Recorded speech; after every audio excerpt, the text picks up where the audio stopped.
তুমি হয়তো বলেছ, আল্লাহ আমি আর পারছি না। হয়তো রাতে কাঁদতে কাঁদতে বলেছ, তুমি যদি সব কিছু জানো তাহলে কেন আমাকে এভাবে ভেঙে দাও? এমন প্রশ্ন শুধু তুমি না, প্রত্যেক ভাঙা হৃদয় কখনো না কখনো এই প্রশ্নগুলো জেগে ওঠে। আল্লাহ কেন আমাকে এভাবে পরীক্ষা করছেন? আল্লাহু আল্লাহু আল্লাহু আল্লাহ। সবচেয়ে বড় কষ্ট আসে তখনই যখন তুমি চাও আল্লাহ যেন তোমার দোয়া কবুল করে ফেলেন, কিন্তু তিনি চুপ।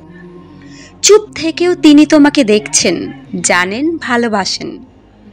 মানুষ কি মনে করে? তারা শুধু বলবে আমরা ঈমান এনেছি আর তাদের পরীক্ষা করা হবে না। সূরা আনকাবুত আয়াত ২।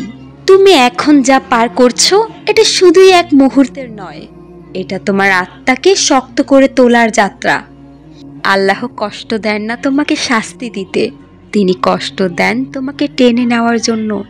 তুমি হয়তো দুনিয়ার মায়ায় ডুবে গিয়েছিলে, তুমি ভুলে গিয়েছিলে এই দুনিয়া চিরস্থায়ী নয়। তখন আল্লাহ তোমার হৃদয়ে কষ্টের হাত রাখলেন তার দিকে ফেরাতে। তোমরা অপছন্দ করো, অথচ সেটা তোমাদের জন্য ভালো হতে পারে। সূরা বাকারা আয়াত ২১৬। ওহে আমার বোন, তুমি একা নও। সেই কষ্টের পথে হেঁটেছিলেন ইয়াকুব আলাইহিস সালাম। ৪০ বছর কেঁদেছেন ইউসুফ আলাইহিস সালাম।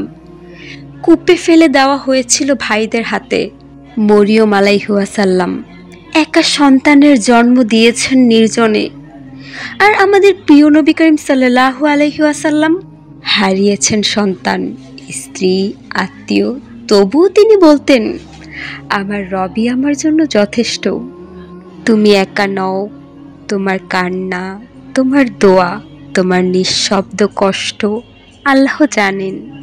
এই পরীক্ষা তোমাকে গড়ছে, তোমার ভেতরে সেই মানুষটিকে জাগিয়ে তুলছে, যে মানুষটি ভেঙে পড়লেও উঠে দাঁড়ায়, যে কাঁদে কিন্তু সেজদায় হাসে। আল্লাহর পরীক্ষা কখনোই শূন্য যায় না। তুমি যতটা হারাও তার চেয়ে বহুগুণ ফিরে পাও, কখনো এই দুনিয়ায় আর অবশ্যই আখিরাতে। তুমি প্রায়শই প্রশ্ন করো না, আল্লাহ কেন আমাকে এভাবে পরীক্ষা করছেন? কারণ তিনি জানেন তুমি এই দুনিয়ার জন্য না, তুমি তৈরি হচ্ছ জান্নাতের জন্য। এই কষ্ট তোমার ফিরে আসার আহ্বান। তোমার ভাঙা হৃদয়ে আল্লাহর সবচেয়ে বড় রহমত অপেক্ষা করছে।